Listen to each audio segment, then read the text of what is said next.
1995 की बात है, हम जगन्नाथपुरी गए, पहली बार गए थे उसमें जगन्नाथपुरी।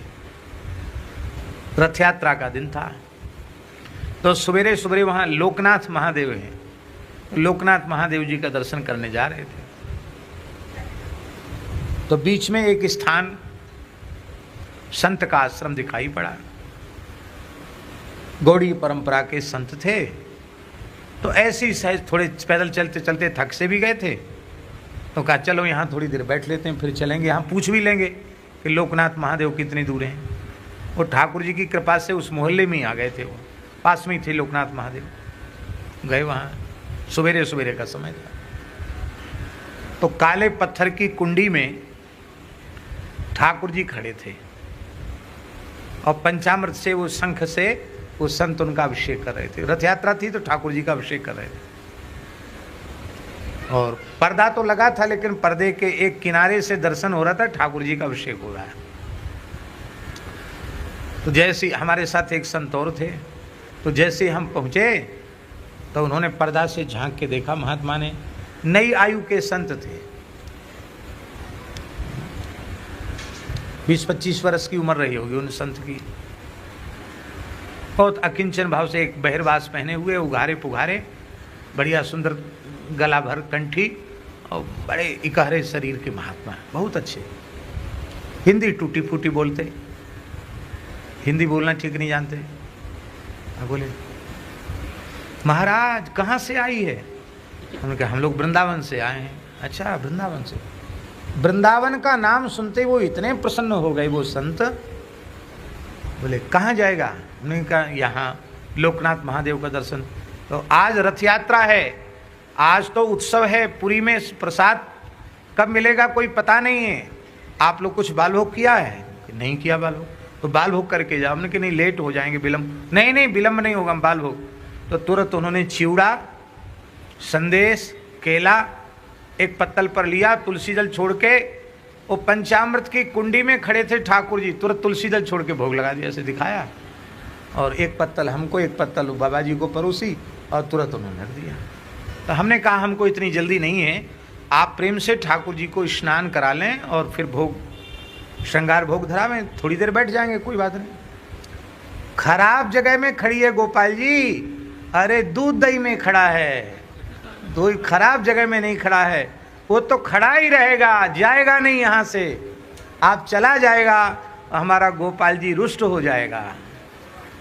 ऐसे भोलेपन से बोल रहे थे, आप तो रहेगा नहीं, आप चला जाएगा, ये तो कहीं जाएगा नहीं, तो यहीं खड़ा रहेगा, इसलिए आप कुछ खा करके तब आगे जाओ। बड़े प्रेम से पवाया। मेरी प्रार्थना है संतों को देखकर मन में ऐसी ही प्रसन्नता होनी चाहिए। सबका फल है संत दर्शन।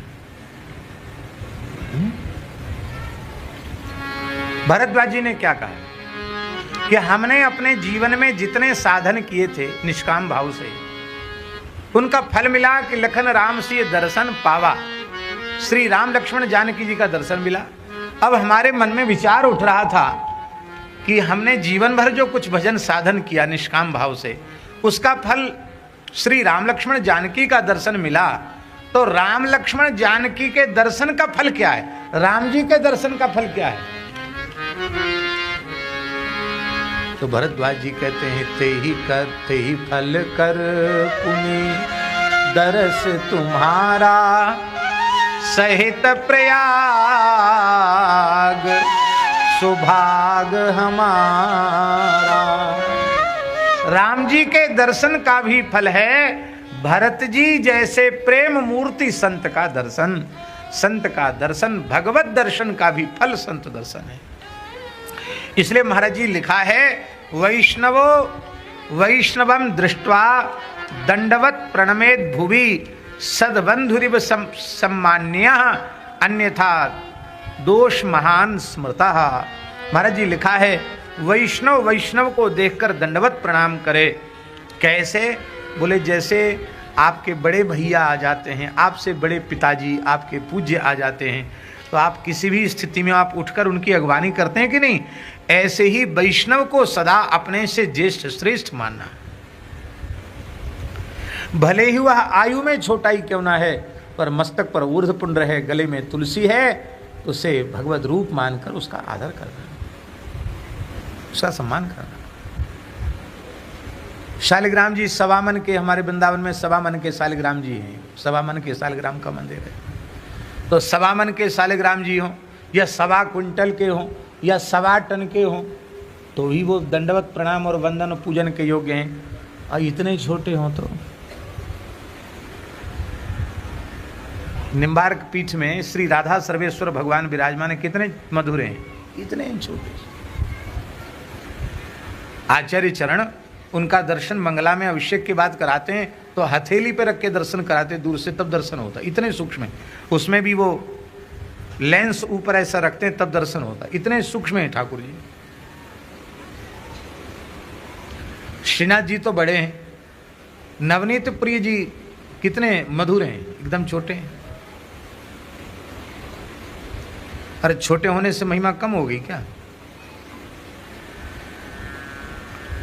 इसलिए वैष्णव बालक हो वृद्ध हो कैसा ही क्यों ना हो, उसको देखकर दंडवत करना चाहिए। एक बार हमने पूज्य खाकचौक वाले महाराज जी से पूछा कि महाराज जी,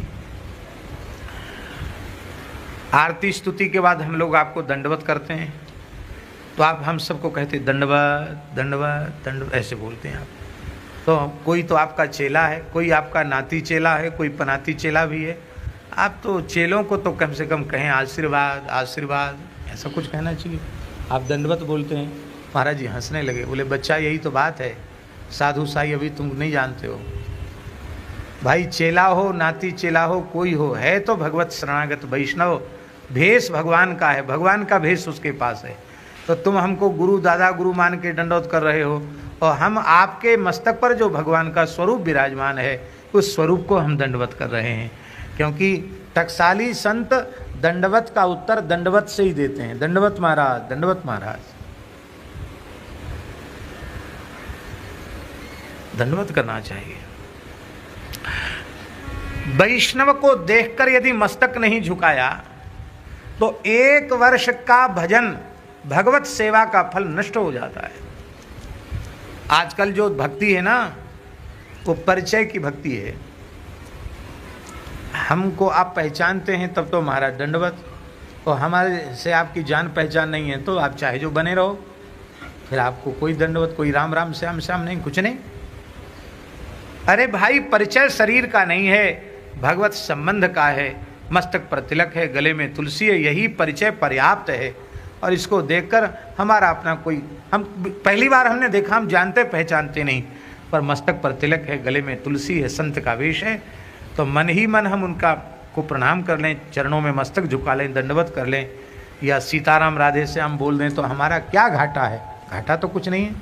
इसने प्रणाम नहीं किया, श्री अगस्त्य जी ने शिक्षार्थ से दंड दिया, कहा कि तू तमोगुणी हाथी के जैसा बैठा है, उठ के संतों का, ब्राह्मणों का, ऋषियों का अभिनंदन अभिवादन नहीं करता, तो जा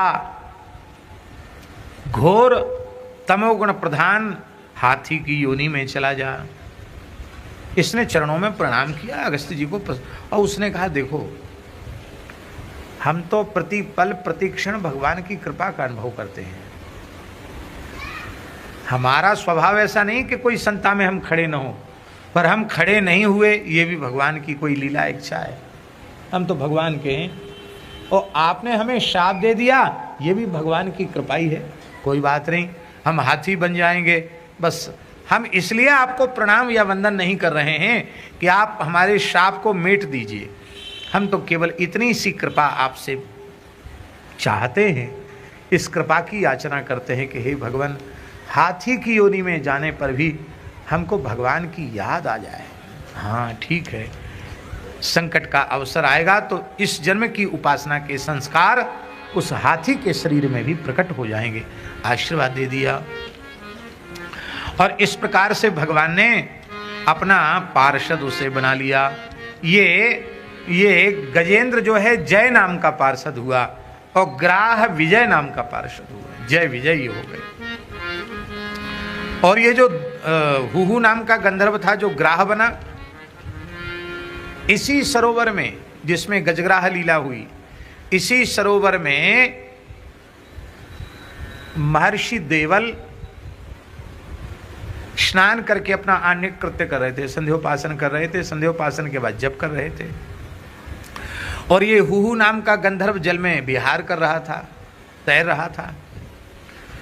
इसके मन में पता नहीं क्या कौतूहल सूझा, ये गोता लगाए लगाए जल के भीतर से गया और महर्षि देवल का पैर पकड़ करके और गहरे जल के भीतर ले गया। जब महात्मा ज्यादा घबरा गए तो उनका पैर छोड़ दिया, तो महात्मा जी देवल ऋषि तैर कर अपने स्थान पर आ गए और ये जब जल के भीतर से गोता लगा के बाहर निकला, उनको देख के हंसने लग गया। हंसते हुए देखकर वो समझ गए कि यही है पैर पकड़ने वाला, और तो कोई यहाँ है नहीं। उन्होंने क्रोधपूर्वक शाप दिया, अरे दुष्ट, तू गंधर्व होकर देव योनि में होकर के एक जप में लगे हुए ऋषि को इस प्रकार से अपमानित करता है, मखौल उड़ाता है। लगता है देवता की योनि से तू ऊब चुका है, ग्राह के जैसे पैर पकड़ता है, लगता है ग्राह बनना चाहता। तुम्हें श्राप देता हूं, इसी सरोवर में ग्राह के शरीर में निवास करो। इसने कहा, महाराज, संत का चरण पकड़ने वाले को यह आशीर्वाद तो नहीं मिलना चाहिए। आप तो हमको श्राप दे रहे हो कि ग्राह बन जाओ। संत के चरण पकड़ने वाले को तो आशीर्वाद मिलना चाहिए कि श्राप। देवल ऋषि ने कहा, रे मूर्ख, जैसे तैने मेरे चरण पकड़े, क्या ऐसे ही संत के चरण पकड़े जाते हैं? आप किसी संत को प्रणाम करने जाओ और उन्हीं का पैर पकड़ के खींच लो, उनको गिरा दो और उनके विचारों के चोट आ जाए, कहो महाराज हम तो आपके पांव पकड़ रहे थे, आप गिर गए तो हम क्या करें? तो भैया ऐसी दंडवत से तो भगवान बचावे। ये दंडवत करने की विधि है। देखो शास्त्रों में लिखा है, भोले शंकर जी, शास्त्रों में लिखा है अपने पूज्य जनों को भी रास्ता चलते प्रणाम नहीं करना चाहिए। क्यों नहीं करना चाहिए? वे अपनी गति से चल रहे हैं, पता नहीं भगवान के किस कार्य के लिए वे जा रहे हैं, और आपने प्रणाम किया तो उनकी गति बाधित हुई, भगवत सेवा में भगवत कार्य में विलंब हुआ, उसका अपराध किसके सिर पर जाएगा? अपने पूज्यों के ऊपर कोई भार लदा हो उस समय भी उनको प्रणाम नहीं करना चाहिए। वे भोजन कर रहे हो उस समय भी उनको प्रणाम नहीं करना चाहिए।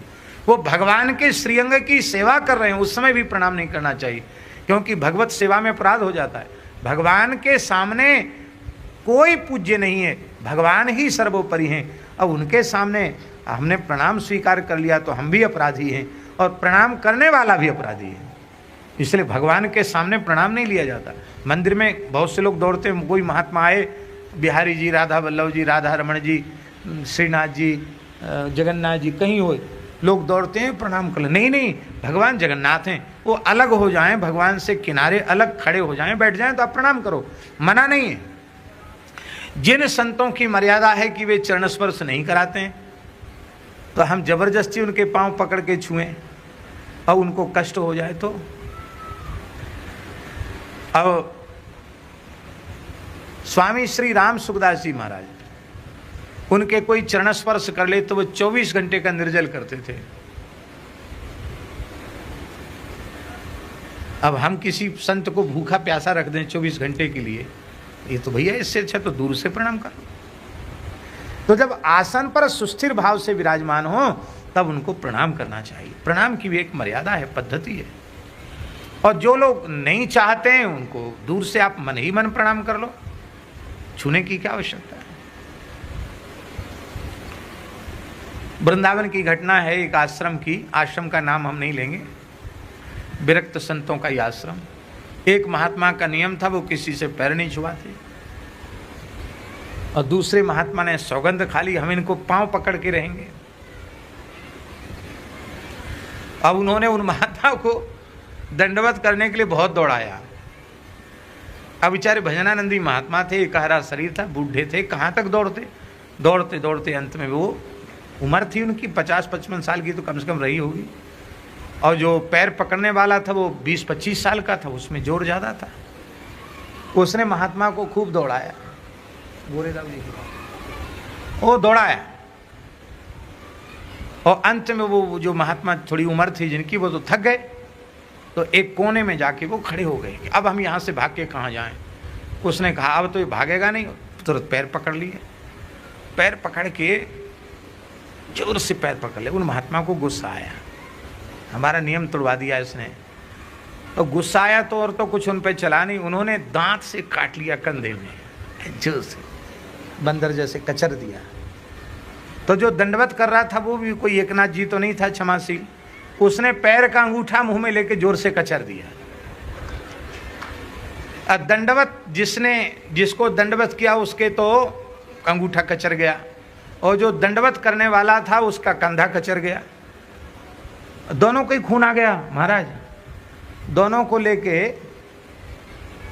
जो पूज्य महंत जी महाराज, वो दोनों को लेके रामकृष्ण मिशन पहुंचे।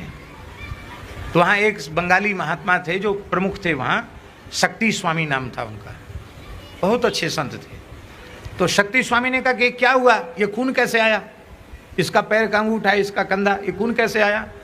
अब महंत जी ये कहें कि दोनों में दंडवत करने में झगड़ा हो गया और खून खच्चर हो गया, ये तो कहना ठीक नहीं है, संत वेश की बदनामी होगी। तो उन्होंने कहा महाराज बंदर खा गया। क्या कहा, बंदर काट गया। तो फिर वो पट्टी वट्टी हुई, इंजेक्शन, बंदर काट गया तो इंजेक्शन, हॉस्पिटल में तो यही हो, इंजेक्शन लग गया। तो साथ में जो गए थे उन्होंने कहा कि अरे आपने झूठ बोल दिया, वहाँ बंदर काट गया। बंदर तो नहीं, एक दूसरे को काटा, कैसे आपने बंदर का नाम ले दिया। उन्होंने कहा देखो ये बाबा बैरागी बंदर ही होते हैं। बोलो वृंदावन बिहारी जय।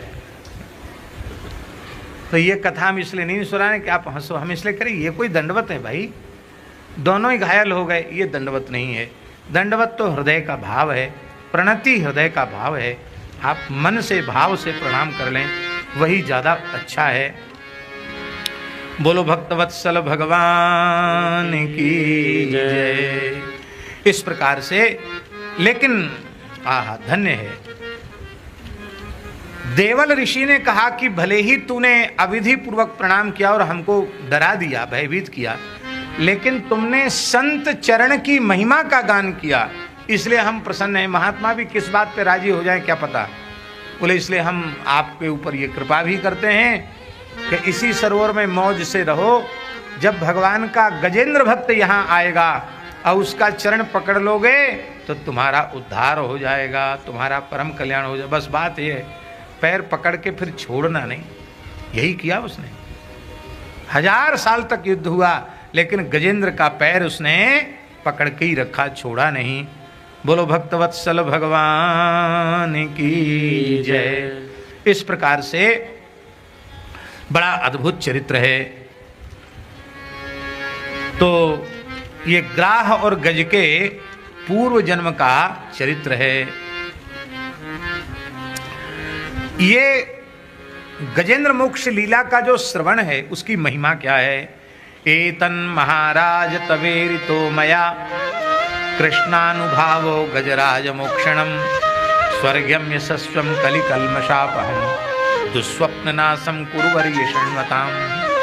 हे परीक्षित, भगवान की यह दिव्य लीला, गजेंद्र मोक्ष की लीला, इसका जो श्रवण करते हैं उसके संपूर्ण कलिमल की निवृत्ति हो जाती, कलयुग के दोषों की निवृत्ति हो जाती है। उससे उसके दुस्वप्न नष्ट हो जाते हैं। बुरा स्वप्न दिखे तो इसका पाठ करने से बुरे स्वप्न का फल नष्ट हो जाता, उत्तम स्वप्न आने लग जाते। किसी किसी को ऐसा होता है कि बहुत बुरे बुरे स्वप्न आते हैं। श्रद्धापूर्वक वह नित्य गजेंद्र मोक्ष का पाठ करे, उसको भगवान की लीलाएं स्वप्न में दिखने लग जाएंगी, भगवान का दर्शन होने लग जाएगा। ये ऐसा पवित्र चरित्र है, यश देने वाला है, उन्नति करने वाला है, भगवान के धाम की प्राप्ति कराने वाला है। ये द्विजाति दुस्वप्न आदि की शांति के लिए प्रातःकाल जगते ही इस स्तोत्र का पाठ करते हैं। गजेंद्र मोक्ष की इदमा हरिप्रीतो गजेंद्रम कुरु सत्तम शृण्वताम सर्वभूतानाम सर्वभूतमयो विभु।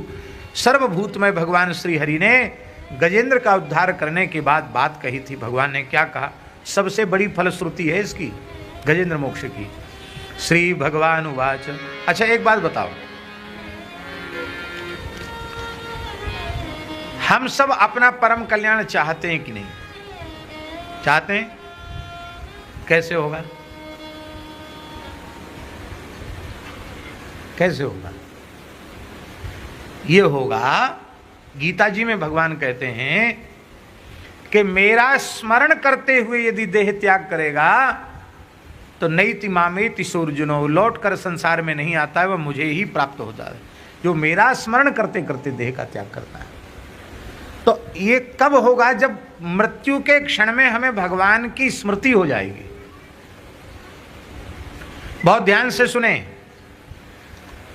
किसी भी जीव में मरने के लक्षण दिखने लग जाएं कथनचित, तो भूल कर भी उसे संसार की स्मृति नहीं करानी चाहिए। उसके लिए शास्त्रों में लिखा बड़ा भारी पाप है। अब कोई भगवान का भक्त ही है और आपने बेटा की, बेटी की, नाते रिश्तेदार की स्मृति करा दी और कहीं उसकी वृत्ति उधर चली गई मरते समय, उसका जन्म तो बिगड़ गया। इसलिए मरनो भलो विदेश में जहां न अपनों को। आदमी तो मर रहा है और लोग कहते हैं मोड़ा को देख लाओ, लालाए देख लियो, या के मुड़ पे हाथ धर दो, इसको पहचानते हो कि नहीं? ए पोता को देख लो, पोता ये अमुक है, ये तमुक है, ये तुम्हारा साला है, तो ये बहनोई है, तो ये जीजा है, तो ये अमुक है तमुक है। वो तो बेचारों मर रहे है, जीवन भर संसार भोगा, संसार में रहा, मरते समय भी संसार पिंड नहीं छोड़ता। इसलिए किसी भी प्राणी की मृत्यु का क्षण निकट आवे, उसको संसार की स्मृति आ रही हो तो उसको भुला दे, कीर्तन करे, भगवान की बात याद करावे। इसको महापुरुषों ने परम सेवा कहा है। एक सेवा और एक परम सेवा। मृत्यु के क्षण में भगवान की याद दिला देना, इससे बड़ा उपकार, इससे बड़ी सेवा कोई दूसरी नहीं। अपने घर में भी सबको समझा बुझा देना चाहिए कि कभी ऐसा अवसर आवे तो फिर खेत खलिहान, मकान, दुकान, नाते रिश्ते, इनकी बात बिल्कुल भी मत छेड़ना। हमारे मुंह से निकलने लग जाए तो भी बंद करवा देना। भगवान की स्मृति कराना, भगवान के नाम की स्मृति कराना, यही सबसे श्रेष्ठ है, यही उत्तम है। तो भगवान का स्मरण मृत्यु के क्षण में होगा तो हमारा परम कल्याण होगा। आप कहिए हमारे बस में है कि भगवान की याद मरते समय हम? हाँ, आपके बस में है। क्या है आपके बस में? इसमें लिखा है, भगवान कहते हैं जो गजेंद्र मोक्ष स्तुति का नित्य पाठ करता है उसको मृत्यु के क्षण में मैं निर्मल बुद्धि देता हूं, वह केवल मेरी ही याद करता है, मेरी याद करके मेरे धाम को प्राप्त हो जाता है। आप गजेंद्र मोक्ष का नित्य पाठ करें तो मृत्यु के क्षण में आपको भगवान की पक्की याद आ जाएगी। कथनचित आप कोमा में चले गए, बात पित्त कफ का जोर बढ़ गया, आप बोल नहीं सके, तो भी आपके चित्त में भगवान की स्मृति आ जाएगी। आप जिह्वा से न बोलें तो भी भगवान की स्मृति से आप भगवान को प्राप्त करेंगे। और आगे बढ़कर हम बोलते हैं, कथनचित ऐसी स्थिति हो जाए पूर्ण मूर्छा की स्मृति भी ना आवे, तो भी जो गजेंद्र मोक्ष का नित्य पाठ करते हैं भगवान मृत्यु के क्षण में स्वयं उनका स्मरण कर लेते हैं और उनको अपने धाम ले जाते हैं।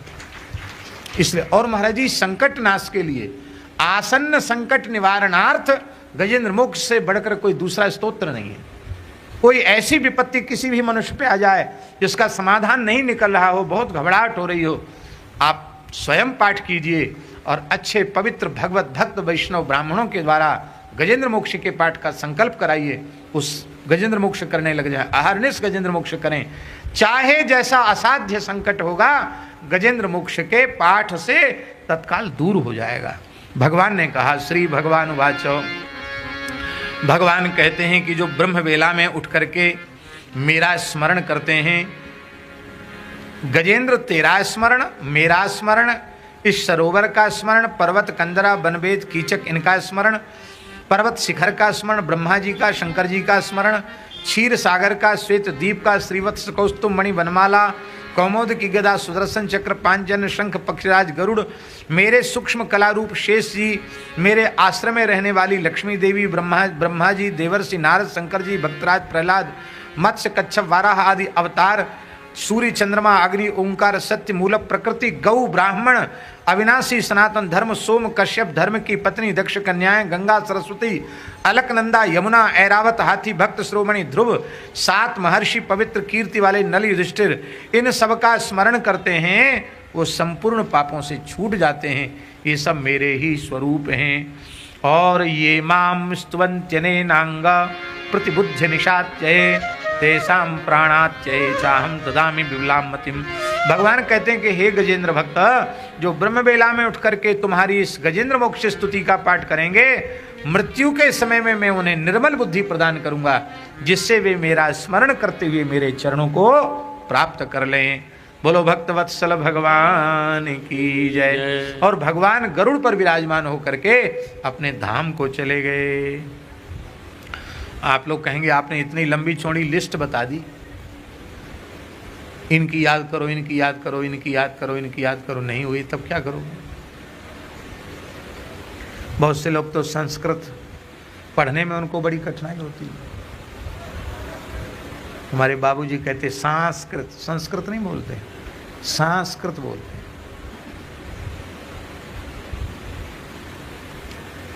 लेकिन हमको सुनाते यही हैं, क्योंकि सवेरे का कोई समय होता है तो हम अपना काम भी करते रहें, जो कुछ कार्य करना है, और कोई ना कोई भगवान का चरित्र, भक्त का चरित्र ये सुनाते रहते। वैसे तो ज़्यादा समय मिलता नहीं, इस तरह से कोई ना कोई ग्रंथ श्रवण करने का अवसर मिल जाता है। बहुत अच्छा है। सच्ची बात यह है, जब तक श्री किशोरी जी निकट रही हैं ठाकुर जी के, तब तक ठाकुर जी किसी का वध नहीं कर सके। पहली घटना घटी चित्रकूट में, जयंत ने अक्षम्य अपराध किया, लेकिन श्री किशोरी जी ने उसका भी वध नहीं करने दिया। ऐसी वकालत करी जयंत के पक्ष में कि ठाकुर जी को निरुत्तर हो जाना पड़ा।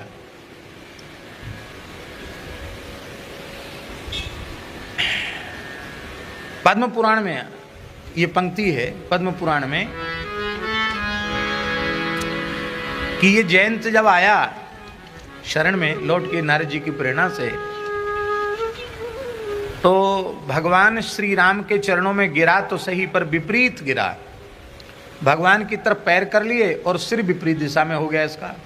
और दंडवत हम लोग करते हैं तो ऐसे पट्ट पर के दंडवत करते हैं, वो चित्त पर के ऐसे हो गए, पैर उधर ठाकुर जी की तरफ, सिर विपरीत दिशा में।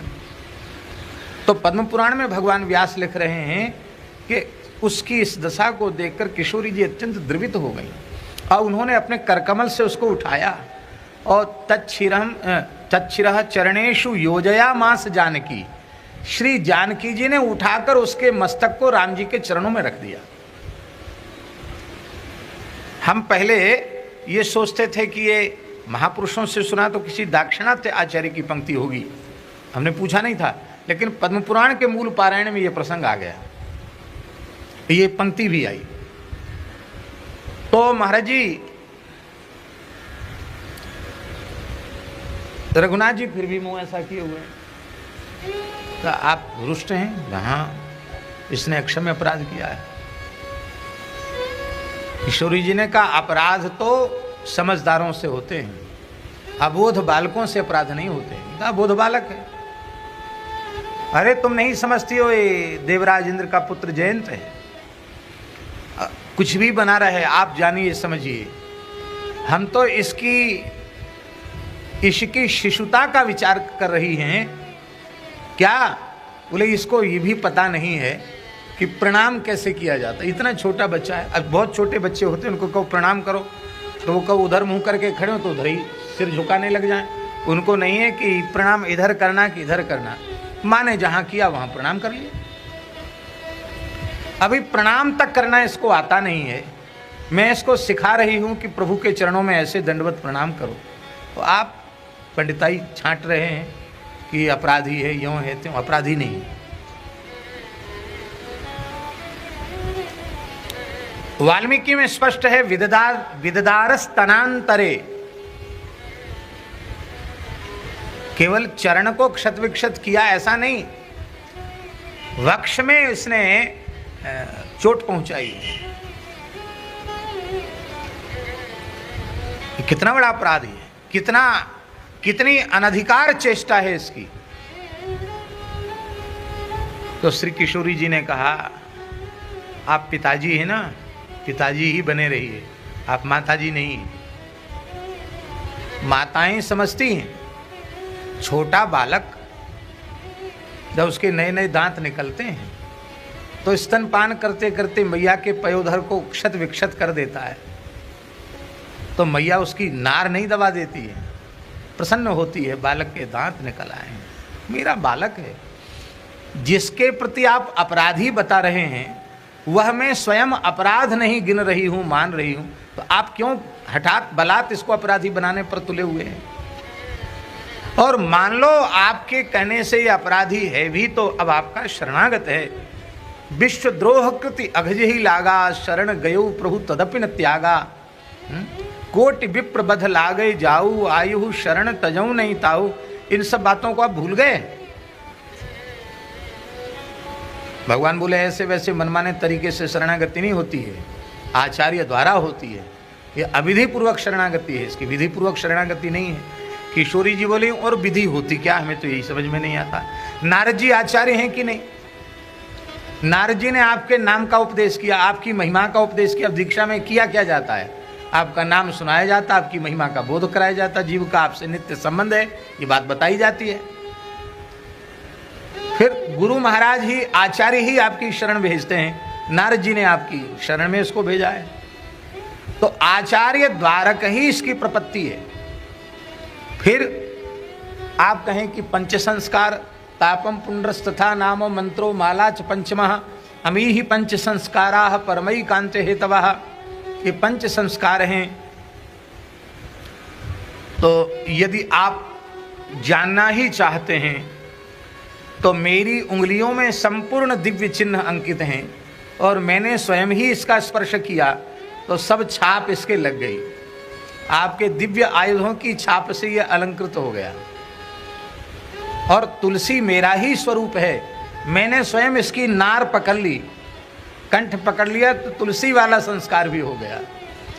और श्री अवध वृंदावन अथवा द्वारिका गोपी चंदन, ये जो दिव्य रज है आपकी चरणरज, भक्तों की चरणरज, उसी से वैष्णव ऊर्ध्वपुंड धारण करते हैं।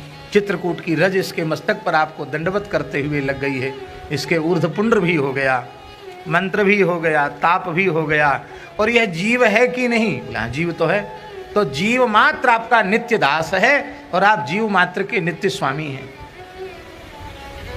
और आपको किसी दूसरे के आचार्यत्व का अनुसंधान न हो रहा हो तो मैं स्वयं इसकी शरणागति की का आचार्यत्व कर रही हूं और प्रार्थना कर रही हूं, इसको आप स्वीकार करें। ठाकुर जी बोले अब ज्यादा व्याख्यान मत करो, तुम जीती और हम हारे। अब करो, क्या करना है? शरण में लो, अभय दान दो। अभयम सर्वभूतेभ्यो ददामि एतद् व्रतम, अभय करो इसको।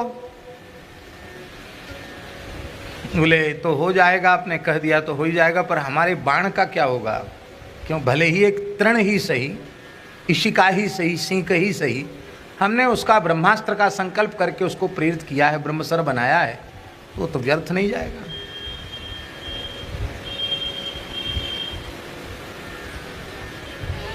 इसके अमोघत्व की सुरक्षा कैसे होगी? किशोरी जी बोली ये आपका विषय है, यह हमारा विषय है नहीं। हमारा विषय इतना ही है, कैसे ही जीव क्यों न होए, वाकु आप अंगीकार कर लें गुण देश के विचार के बिना, तो हमारा काम पूरा हुआ। वाह, आप कैसे उसको अपने वाण को अमोघ कैसे करोगे, ये आप ही जानिए। तब हिनस्तिस्म सदक्षिणम, वाल्मीकि महर्षि लिख रहे हैं, दाहिनी आंख उसकी हिनस्तिस्म सदक्षिणम। तो किशोरी जी ने फिर सिफारिश की, बोले महाराज बाण तो आपका चरितार्थ हो गया, उसका प्रयोग हो गया, लेकिन आपके भक्त को, आपके शरणागत को, आपके पुत्र को कोई काना कहे, इसमें आपकी कोई महिमा बढ़ेगी थोड़ी। आज आचार्य जी बड़ा सुंदर पद विनय पत्रिका का स्मरण कर रहे थे। हे प्रभु, ये हृदय आपका भवन है और आप नहीं रहोगे तो कोई ना कोई तो आके रहेगा। बहुत अच्छी बात आज के सत्संग में श्रद्धेय शास्त्री जी ने कही, अंतःकरण विशुद्ध हो गया, निर्मल हो गया, उसकी मलिनता समाप्त हो गई। किंतु यदि उसमें भगवत प्रेम प्रतिष्ठित नहीं होगा, लबालब परिपूर्ण भगवत प्रेम से हृदय रूपी पात्र नहीं होगा, अंतःकरण रूपी पात्र नहीं होगा, तो फिर पुनः अपावनता की आशंका उसमें बनी रहेगी। बनी नहीं रहेगी, हो ही जाता है।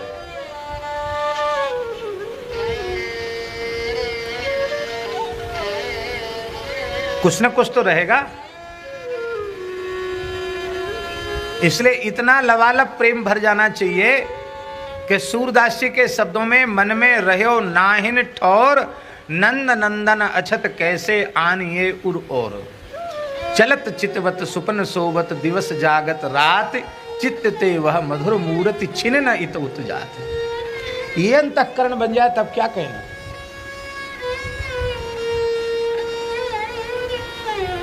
तो गोस्वामी जी कहते महाराज अपजस नहीं होए तुम्हारा।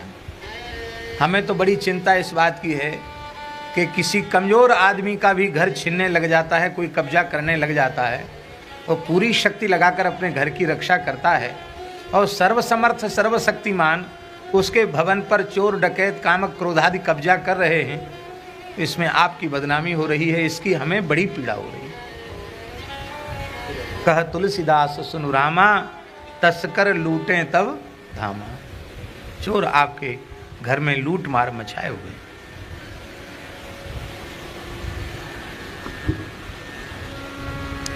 अंतःकरण की निर्मलता।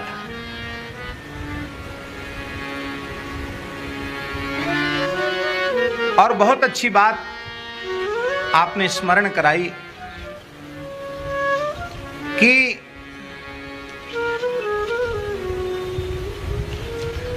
स्वयं के पुरुषार्थ से, साधन से अंतःकरण की वैसी शुद्धि नहीं हो पाती है जैसी भगवत प्रेम की प्राप्ति के लिए अथवा भगवत प्राप्ति के लिए अपेक्षित है। वैसी शुद्धि केवल भगवत शरणागति से ही संभव। यही सब सिद्धांत है। शरणागति का ही प्रकरण भगवत कृपा से चला और भी चलेगा। ये प्रकरण पहले भी हो चुका है और फिर महापुरुषों के पास चर्चाई और क्या है, इसी को घुमा फिरा के करना है। यही बात है, ये समझ में आ जाए, बस यही सिद्धांत है। 107वें श्लोक में आचार्य चरण कह रहे हैं, राम प्रसाद हेतुर ही न्यासोयम विनिगद्यते अयम न्यासः प्रपत्ति ही। ये जो शरणागति है वो श्री राम जी के प्रसाद का प्रधान हेतु है। नित्य सूरैः सदाचारैः हरिपादाब्ज मानसैः। सदाचारैः माने सदाचार परायणैः, हरिपादाब्ज मानसैः, नित्य सूरैः। नित्य सूरी श्री हनुमान जी, गरुड़ आदि, विश्वक्सेन आदि जो नित्य सूरी है, वे इस सिद्धांत को स्वीकार करते हैं कि अयम न्यासः राम प्रसाद हेतु ही। निश्चय ही यह शरणागति भगवान की प्रसन्नता का मुख्य हेतु है।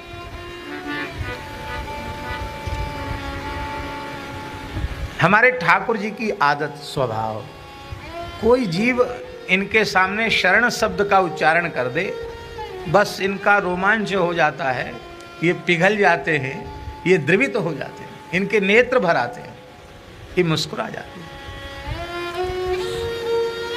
अरे दूसरे की बात जाने दो, इनकी जन्मदात्री माता भी यदि शरण शब्द का उच्चारण न करे तो भगवान को प्रसन्नता जैसी होनी चाहिए वैसी नहीं होती। अब देवहूति माता है जन्मदात्री की नहीं, पर वो क्या कह रही है, तम त्वागताहं शरणं शरण्यं स्वभृत्य संसार तरो कुठारं जिज्ञासयाहं प्रकृते पुरुषस्य नमामि सद्धर्म विदाम वरिष्ठम। अब देखिए, इस श्लोक की व्याख्या नहीं करनी, लेकिन जब भगवान ने सुना कि माताजी तंत्वा गताहम शरणम शरण्यम, मैं ही एकमात्र जीव जगत के लिए शरण्य हूं, इस सिद्धांत को माता जान चुकी हैं, इसलिए उन्होंने मेरी पूर्ण शरणागति स्वीकार करी है। तो भगवान के लिए आगे श्लोक में लिख रहे हैं सुखदेव जी, बभास ईशत स्मित शोभिताननः, ईशत स्मित शोभिताननः भगवान कपिलो बभास। भगवान कपिल मुस्कुराते हुए बोले, मैंने भगवान खुश हो गए।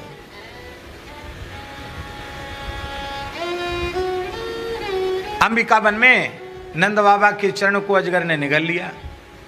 ब्रजवासी लुकाठी लेके दौड़े और बाबा को मुक्त कराने का प्रयास करने लगे, लेकिन उसने छोड़ा नहीं।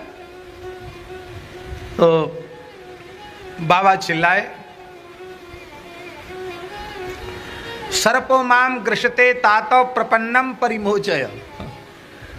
हे वत्स बेटा तात श्री कृष्ण, ये अजगर मुझे निगले जा रहा है, प्रपन्नम शरणागतम माम परिमोचय, प्रपन्नम परिमोचय, वो शरणागत की को मुक्त करो।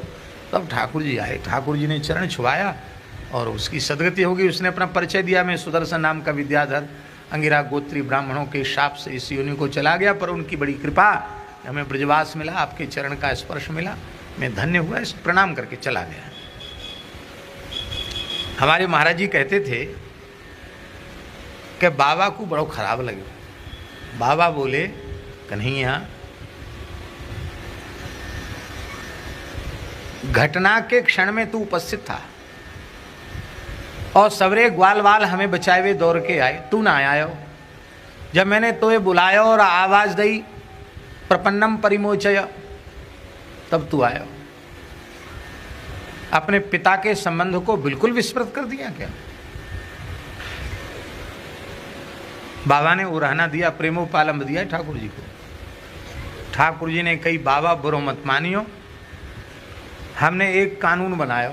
अच्छा, तू कानून बना सके? हाँ, हमारी बहुत कानून है। हमने कानून बनाया है कि संसार तंत्र बाहित्वात रक्षापेक्षा मपेक्षते। ये संसार का तंत्र मुझे चलाना है, तो इतना मैं जरूर चाहता हूँ कि कोई जीव मैं शरण में हूँ, मेरी रक्षा करो, ऐसी प्रार्थना करे। तो ये नियम सबके ऊपर लागू है, चाहे हमारे अवतार काल में मैया बापू क्यों ना होए, पर जब तक शरणागत हो नहीं होंगे, रक्षा की प्रार्थना नहीं करेंगे, तब तक प्रार्थना स्वीकार नहीं होगी।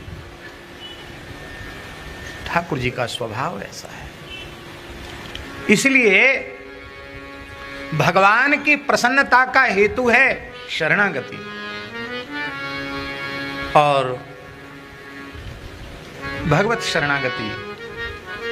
और एक विशेष बात है, किसी भाव किसी रस की उपासना हो साधक की, प्रत्येक उपासना में शरणागति। भक्ति के जो 5 रस स्वीकृत किए गए हैं, शांत, दास्य, सख्य, वात्सल्य और श्रृंगार, इन 5 रसों में क्या शरणागति नहीं है? 5 रसों में शरणागति।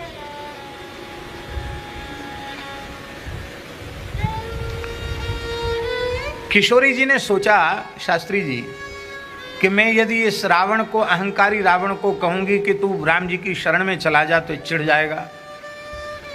दीनहीन शरणागति करता है, मैं कोई दीनहीन हूं? ये नाराज हो जाएगा, ये तो अहंकारी है, शरण में जाएगा नहीं। तो किशोरी जी ने कहा, बड़ा प्यारा श्लोक है वाल्मीकि का,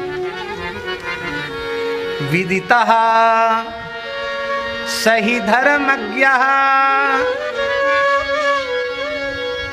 विदित हैं पूरे ब्रह्मांड में, अरे पूरे ब्रह्मांड की क्या चले, अनंत कोटि ब्रह्मांडों में ये बात विदित है महानुभावों को कि श्री राम जी धर्मज्ञ हैं। विदितः सही धर्मज्ञः शरणागत वत्सलः, तेन मैत्री भवतु ते यदि जीवितुमिच्छसि। यदि तुम जीवित रहना चाहते हो तो मेरी इच्छा है कि राम जी से तेरी दोस्ती हो जाए, तो राम जी से तेरी मित्रता हो जाए। शरणागत वत्सल कह के वो कह रही हैं, मैत्री होगी तो भी शरणागति तो हो ही जाएगी। तेरे ऊपर हमें करुणा उत्पन्न हो रही है। हाँ, ये बात बिल्कुल सही है। और ये बात है, विभीषण शरणागति के प्रसंग में जब विभीषण की शरणागति स्वीकृत हो गई, भगवान ने विभीषण को हृदय से लगा लिया, अपने निकट बैठा लिया, तो मित्र ही होते हैं, कुछ न कुछ पावर तो मित्रों का होता ही, अधिकार होता ही है। सुग्रीव जी ने कहा कि प्रभु, यद्यपि तो मैं जीव हूँ, आपका नित्य दास हूँ, पर आपने मुझे अपने सखा का गौरव प्रदान किया है, इसलिए मित्र होने के नाते मैं कुछ कह सकता हूँ। हाँ कहो, बिना संकोच के कहो। तो सुग्रीव जी ने कहा कि आपकी महिमा या आपके प्रभाव को जानकर अभी तो विभीषण शरण में आया है, और कहीं रावण को आपके प्रभाव स्वभाव का बोध हो जाए और रावण कल आपकी शरण में आ जाएगा, तब आप क्या करोगे? क्योंकि आपने बहुत हड़बड़ी की, विचार तो आपने ज्यादा किया नहीं, जाते ही राम तिलकते ही सारा। आपने उसको लंकेश बना दिया, तो रावण की लंका तो आपने विभीषण को दे दी, और रावण तो बेघर हो गया। अब कल वो शरण में आ जाए रावण, तो आप क्या करेंगे? उनका हम रावण को भी शरण में स्वीकार कर लेंगे, हमारे दरबार में कोई संकोच नहीं है, बहुत उदारता है, हम रावण को भी स्वीकार करेंगे। तो रावण की लंका तो आपने विभीषण को दे दी, तो रावण को क्या देंगे? इतना सुनते ही भगवान के नेत्र भर आए, और भगवान ने कहा, मुझे अपने प्राण प्यारे भरत पर बहुत भरोसा है, विश्वास है। अयोध्या की महिमा कम नहीं है, लंका से अधिक ऐश्वर्य अयोध्या में है। मैं कहूँगा, मैंने एक पुलस्त्यवंशी ब्राह्मण को शरणागति प्रदान की है, तुम इसे अयोध्या दे दो। यदि विभीषण को लंकेश बना दिया तो रावण को अवधेश बना दूंगा, लेकिन रावण आके तो देखे मेरी शरण में। हाँ, शरणागत वत्सल, भगवान शरणागत वत्सल हैं। देखो, नित्य सूरी किनको कहा जाता है? शास्त्रों में लिखा है कि जिनका संसार में कभी बंधन ही नहीं हुआ, वो नित्य सूरी। श्री हनुमान आदि जो भगवान के नित्य पार्षद हैं, नित्य वैकुंठ, नित्य गोलोक, नित्य साकेत में विराजमान भगवान का जो नित्य परिकर है, वो नित्य सूरी कहे जाते हैं।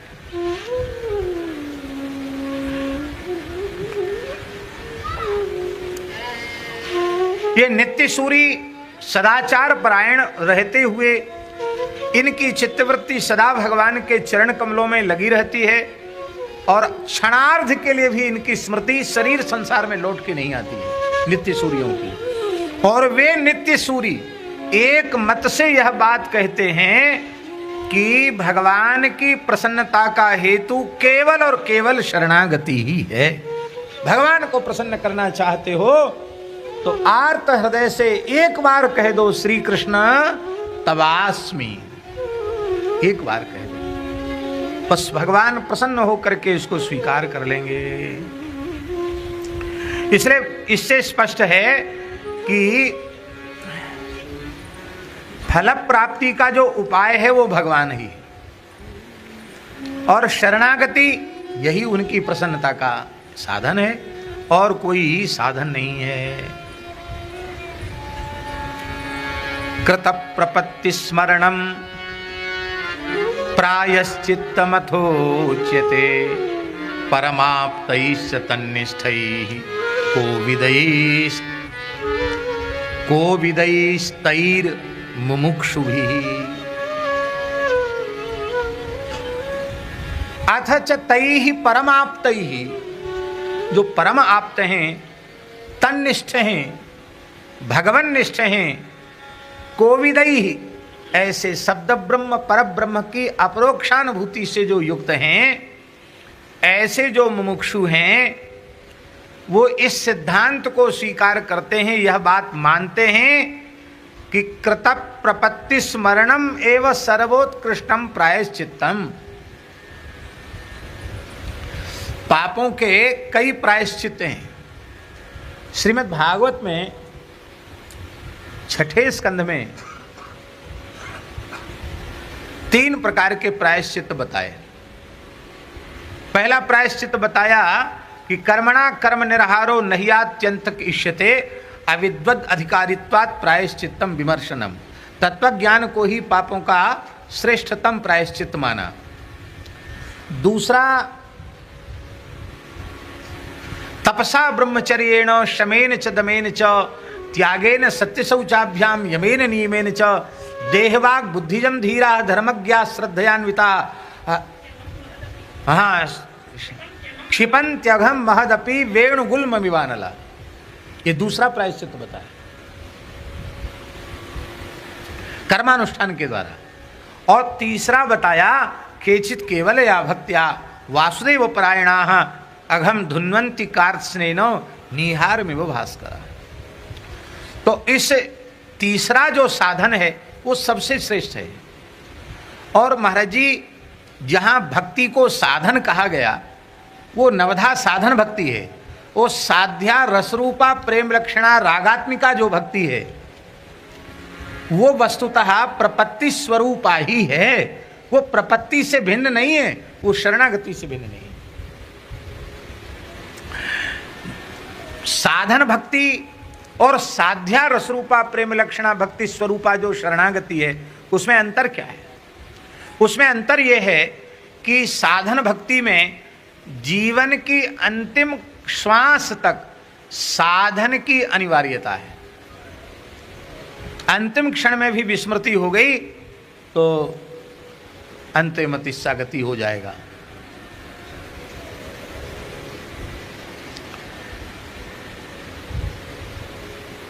और इसमें साध्या रसरूपा प्रेम लक्षणा भक्ति स्वरूपा प्रपत्ति, इसमें क्या है?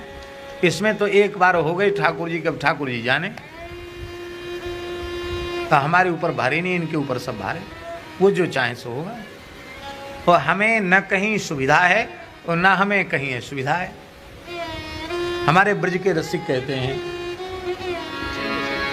स्वामी श्री हरिदास जी की परंपरा के आचार्य श्री स्वामी भगवत रसिक देव जी, स्वर्ग नरक अपवर्ग आस नहीं त्रास है, जहाँ राखो तहाँ रहो मान सुख राशि है। जहाँ राखो तहाँ रहो मान सुख राशि है, बस देहु दया कर दान न भूलो केली को, भगवत बलित तमाल बिलो कहूँ बेली को। और कुछ नहीं चाहिए। तो शरणागति क्या है?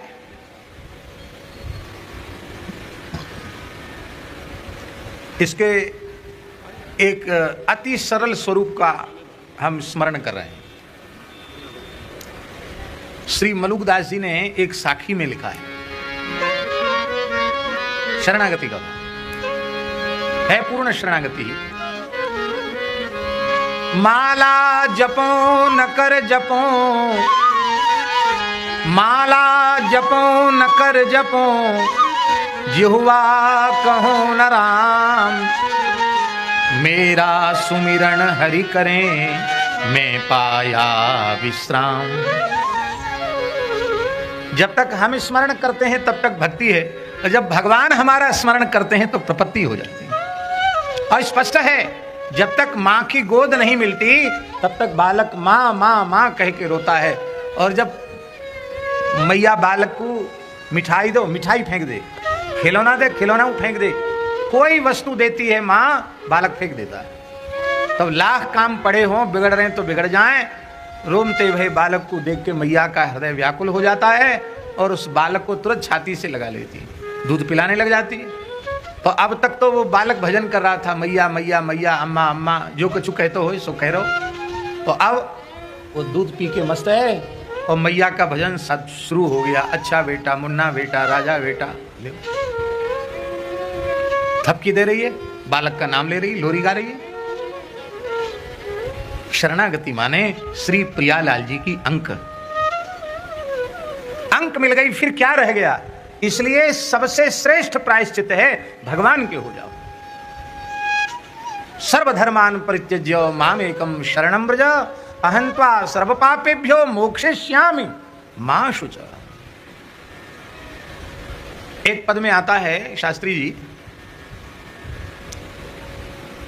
कि मलुकदास जी कहते हैं कि हम अपने अनंत जन्मों की कर्मों की गठरी, शुभाशुभ कर्मों की गठरी अपने सिर पे लाद के हम लाइन में लगे थे।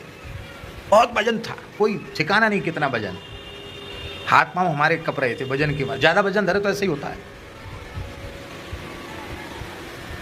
तो मैंने पुकार के कहा, प्रभु अब की लागी खेप हमारी, खेप जो है अब हमारी बारी, हमारी खेप हल्की करो प्रभु। बहुत लोगों पर दया हो गई, हम भी लाइन में लगे हैं, हमारे ऊपर कृपा करो, हमको हल्का करो, हमें निर्भर बनाओ। मेरे भार को सिर से उठा लीजिए हे नंद किशोर दया सागर, मुझे भार मुक्त कीजिए।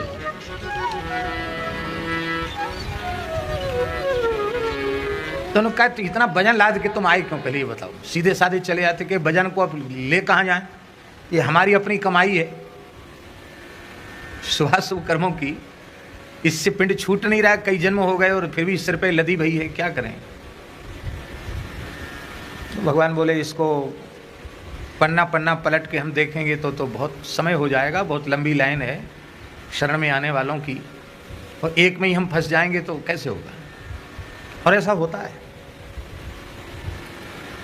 अब हमने मान लो 1 घंटा बैठने का विचार किया, और एक ही आदमी 1 घंटा ले ले तो दूसरे जो कम से कम 100 आदमी बैठे उनका क्या होगा। तो स्वाभाविक है कि भैया जल्दी पल्दी जो कुछ हो वो करो, पधारो। यही तो होता कि नहीं होता। अरे तो ठाकुर जी का दरबार है, वहां तो बहुत लंबी लाइन है। तो राम जी ने कहा कि अच्छा एक बात बताओ, गठरी तो हमने तुम्हारी देख ली, पुलंदा देख लिया, पर एक बात हम तुमसे पूछते हैं कि तुम किसके हो, तुम किसके हो। मलुकदास जी बोले अच्छे से अच्छा हूं मान लो आपकी दृष्टि में तो भी आपका ही हूं, और निकृष्ट से निकृष्ट, अधम से अधम, पापिष्ट से पापिष्ट, नीच से नीच हूं तो भी मैं आपका ही हूं। आपको छोड़कर मैं अपना किसी को नहीं जानता मानता, और आपके चरणों की शरण छोड़कर मेरी दूसरी गति नहीं है। तो मलुकदास जी लिखते हैं, लेखा दिया साह अपने को, देखत चिट्ठी फाड़ी, फाड़ कर सारे पुलंदे को कचड़े के ढेर में डाल दिए। बोले सब खाता खत्म, अब आज से नया सब शुरू हो गया, अब तुम मेरे हो गए।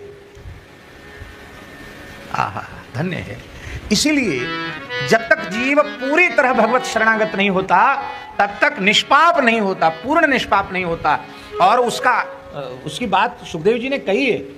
उन्होंने कहा कि भगवत विमुख प्राणी के द्वारा किए गए पापों के सविधि प्रायश्चित भी उसको निष्पाप नहीं कर सकते, क्योंकि न निष्पुनन्ति राजेंद्र सुरा कुंभ मिवापगाः।